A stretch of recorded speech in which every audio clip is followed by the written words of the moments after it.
Gas prices continue to rise. According to a Lundberg gasoline market update, the national average retail price of a regular grade gas jumped up $8.44 a gallon in the past 2 weeks to $3.10.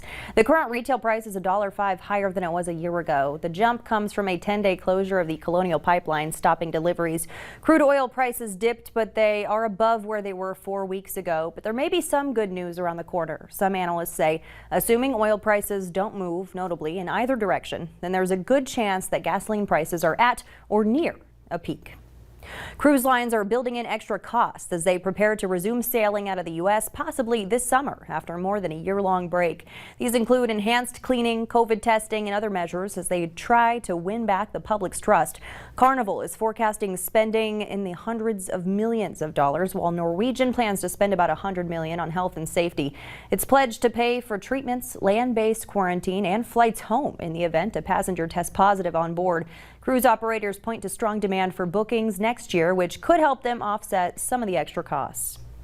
Vaccinations equal vacations, or so the search engines would indicate. As vaccine rollouts continue, people are looking for their next summer vacation destination after a year in quarantine. Dan Scheneman has this story.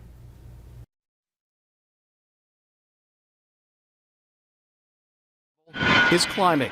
There is a lot of pent-up demand, so travelers should expect the roads to be busier than ever, the airports to be busier than ever. The average week-long vacation for a family of four is ringing up at $4,500. AAA predicts 37 million people will kick off the summer travel season over Memorial Day weekend. That's a lot more than traveled last year, but it's still lower than in pre-pandemic years. This is not the year to wait for those last-minute deals. This is the year where you want to plan and you want to book now, as far in advance as possible. Not only because there's high demand and rising prices with airfares and hotels and rental cars. The Points guy, Brian Kelly, says rental cars are no longer an afterthought for travel. Car rental apocalypse, as we're calling it, shows no signs of abating, especially as we get into summer travel. Now, they can be more than the cost of your flight per day rental. Adventure seekers and nature lovers need to read the fine print. Because so many places are still requiring reservations, from theme parks to campgrounds. So you want to make sure that you are able to do what you want to do when you arrive in your destination, and reservations are going to be key for that. Whether you hike the mountains, lay on the beach, or visit Grandma's house, experts ask you to remember we're still in a pandemic, so don't abandon all common sense.